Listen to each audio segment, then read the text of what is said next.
Infamous Second Son is missing something that made the previous entries in the franchise special. The comic book aesthetic is toned back to 4 cutscenes. Moral choices fail to change the game in any significant way, and the plot doesn't supply enough motivation until late in the game. Regardless, the gameplay is super fun, and the city of Seattle itself is beautiful, but this is not enough to save Second Son from falling short of its potential. In case you don't already have a basic understanding of the game, thanks to numerous trailers, here is the gist. Second Son takes place 7 years after the death of Cole McGrath. In the events after Cole's death, the Department of Unified Protection is formed to hunt down and capture the remaining conduits, now dubbed bioterrorists. Delsin Rowe is a graffiti artist as well as his tribe's local delinquent. His brother Reggie is a local sheriff, and often ends up having to arrest Delsin for his acts of vandalism. Both are Akomish Native Americans, whose territory lies at the shore of the state of Washington. Brooke Augustine is the director of the DUP and a conduit with power over concrete. While hunting down renegade conduits in the Akomish Reserve, she tortures Delsin and his tribe. This drives Delsin to travel with Reggie to Seattle, now under lockdown by the DUP. It has been a long road to getting Second Son. First shown off at the reveal of the PlayStation 4, it was given a presentation that played on the buzz of Big Brother watching you. Now that theme is only shown when Delsin destroys a DUP camera and comments "Peeping Tom." The one consistent theme throughout Second Son is that Delsin enjoys his powers, the opposite of our previous protagonist. Reggie has some potential to butt heads with Delsin, yet is full of contradictions. Reggie starts out arresting Delsin for tagging a billboard, and then joins him on his redemption quest to Seattle, always offering a helping hand despite Delsin's knack for murder, continued tagging, and general destruction of the city. In fact, you rarely even really see Reggie. He's present on-screen in the opening, when confronting escaped conduits, and only near the end in order to kill him off. Despite the lack of a real relationship, I did feel sorrow witnessing Reggie let go of Delsin's hand to die in the water below, and brought anger into the subsequent battle with Augustine. Always have been. No! Lindsay, don't! I love you, bro. No! Augustine herself is a flat villain, easy to hate due to her effective performance in the opening cutscene, in which she causes Delsin and your Akomish relatives to suffer. In the final battle, you're given a look into her motivation for current actions. This was a lame, every villain is a hero in their own mind plot device that I was fully aware of while watching the cutscene. After seeing previous Conduit memories of their experience in Augustine's hand, all pity was lost, and there was no angle you could show me where Augustine was justified in her actions. She was sufficiently antagonistic and evil, but a one-note villain who offered no depth. Your other Conduit friends also suffer from a lack of a meaningful relationship. Fetch is a former addict, who while under the influence of drugs, murdered her own brother. This serves as a great backstory, and offers so much potential. However, your only interactions with her are an annoying boss battle, her tagging along as you gain powers, and finally a karma mission. And that's it, besides a cameo at the end where she shows up to help you out. It felt empty and short. Dialogue after your karma mission with her also show evidence that she was a one-night stand for Delsin, as afterwards you only talk to her in cell phone conversations and the aforementioned cameo in the final mission.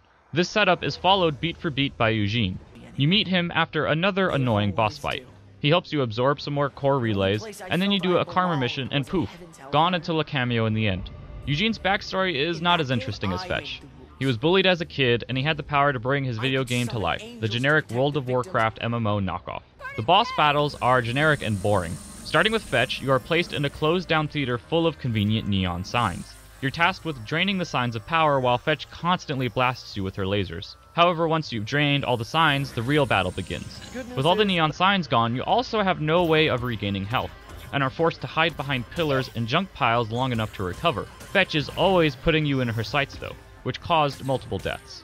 As an aside, the difficulty levels of Easy, Normal, and Expert have no real difference, besides how much damage Delsin can take. And even then, I had a hard time differentiating the tolerance between my Normal and Expert playthrough. Between the battles with Fetch and Eugene, you face off against a concrete soldier while Augustine goads you overhead. This boss battle follows the stereotypical memorize my attack pattern repeated in the end boss. Eugene's battle would be the worst if it were not for the drawn-out nature of the finale. With him, you're stuck in a video world of floating platforms with lava underneath. The platforms frequently fall into the lava below when you've depleted a certain amount of his health, requiring you to fly your way to the others. And by fly, I mean fail to reach the raising platforms in time and jump through lava while taking damage. However, the final boss fight takes the cake. Augustine willingly lets you absorb her powers, putting you at level 1 concrete with no attacks to utilize. Eugene grabs some core relays and slowly gives them to you, allowing you to start doling out some damage. However, your base attack does minimal damage, and the missiles that proved so helpful with previous powers only does a little bit more. Augustine, now in a scorpion-like form and boss, has this one attack where a multitude of concrete projectiles are sent your way, and slightly track your movement. Getting hit by one sends you into your damaged animation, and if you luckily don't get caught in the architecture thanks to the constrained space, you won't immediately die from the second barrage. Now, I mentioned before how Reggie's death did stir some emotion within me, and I felt sympathy for Delsin's loss and hate at Augustine for causing it. However, this occurred very late in the game, with only 2 story missions following the events. In the beginning, the motivation thrust upon you is guilt over causing the torture of the Akomish people. You never see any of them besides Betty, that near senile grandmother character we can mostly relate to with our own family. She gets very little screen time, which means my sympathy for her suffering is also very little. The opening itself is full of exposition and foundation setting for the rest of the game, but is so boring to play and just slow. Whereas the first Infamous opened quickly and with quite literally a bang, this one doesn't even begin in Seattle, and instead features a linear pathway used as a tutorial section to slowly explain the controls. There is also no option to skip this section upon a second playthrough, and puzzlingly, no option to skip cutscenes as well. Now Delsin, upon gaining smoke powers, has a small freakout, but after saving his brother from a fallen tree car combo, is pretty enamored by them. It's a very quick transition, and only done in the span of less than 5 minutes. After this jarring change in attitude, Delsin never changes. His character upon entering Seattle and the finale is very much the same person. He doesn't grow, and the only mourning we see after Reggie's death is seen in the good ending where he paints a mural in memory of his brother. Besides that, we only get a vengeful Delsin, given the choice to kill or spare fellow conduit Hank as well as Augustine. And again, the opportunity to have him play off of Fetch or Eugene are lost due to the minimal amount of time spent with them. The shortness of the characters also applies to the overall game. Despite having 17 story missions, there are only 2 main parts of the city, and the plot should really only take you less than 10 hours, depending on how many of the side activities you plan on participating in. Seattle, though smaller, is beautifully rendered in Second Son. Every block has so many little details to it, from the wet splotches on the ground and streets to the structure of buildings that aren't just flat, low-resolution textures, but have crevices and parts that jut out a bit more than the others. Traveling around Seattle is fun, and there's also thankfully a lack of fog found in earlier GTA games. At any point I can climb up a building and know I can travel to that far off block across the water. Character models are also great. The faces look good and never came across as Uncanny Valley for me. The game on a whole is much more realistic, starting with Seattle not being a fictional city inspired by a real-world city.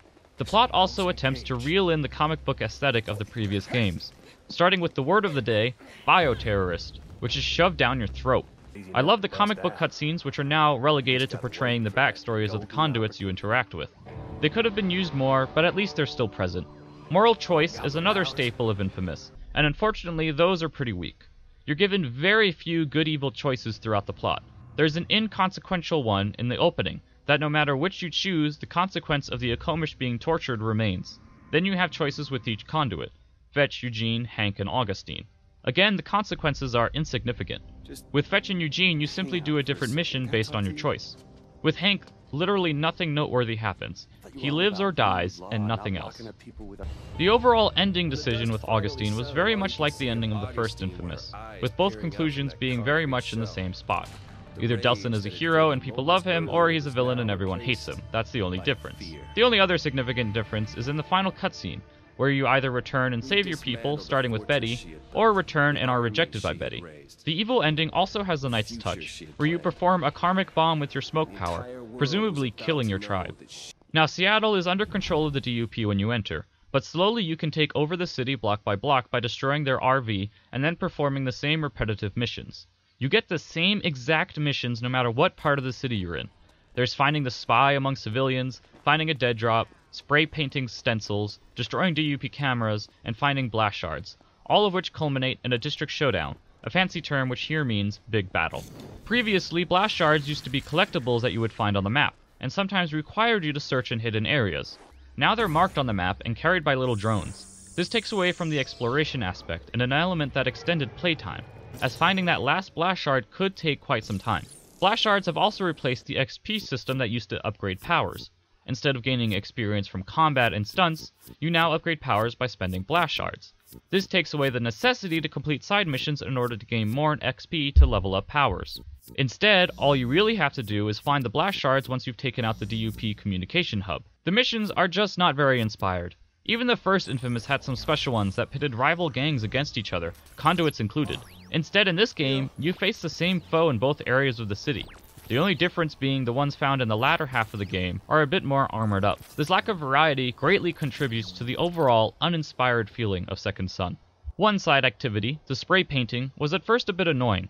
It requires you to tilt the DualShock 4 sideways and rattle it before using the 6-axis to aim and fill in the stencils. After I got used to the controls, it actually became a fun side activity to perform, ending in a unique piece of artwork depending on if you chose the blue or red design. Absorbing the elements is now assigned to the touchpad, and the sound transfers halfway through the animation from the TV to the controller's speaker. There is also a moment early on where you're required to use the touchpad to align a finger with a spot on screen, but it's never used again. These are nice additions, but do nothing that the controller couldn't do before. Climbing is a big part of traversal early on, and is floatier than before. Delsin doesn't have as sticky hands as Cole, and when he fails to make that jump upwards, he ends up falling to the bottom, a frustrating occurrence. Once you gain Neon, and especially Video, climbing becomes obsolete, however. Smoke is the default power, and by far the coolest looking. Shooting up and out of air vents did not get old during my entire playtime, and the way it looks around Delsin as he glides and dashes through the city is just amazing. Neon is best used at night for full effect, and great for fights, especially when you gain the ability to slow down time with good karma. Video is a bit weak until you upgrade it thoroughly, but is the fastest for traversal. You don't get to play much around with concrete until after the credits, but it's the powerhouse of the bunch, though you can only absorb it from fallen DUP soldiers. As always, I simply had to play through twice in order to see the evil playthrough, since as everyone else does, I do good the first time. While disappointed by the lack of a substantial difference, I still had lots of fun getting to wreck the city and kill everyone I saw. While there is a lot wrong with Infamous Second Son, the gameplay is just so fun that I didn't let all those complaints affect the fun I was having fighting DUP soldiers and running through the beautiful city. Infamous Second Son may not be great, and may make me rethink my views on previous entries, but it's still a very fun and beautiful game worth getting if you have a PS4. Overall, I would give Infamous Second Son a 7 out of 10.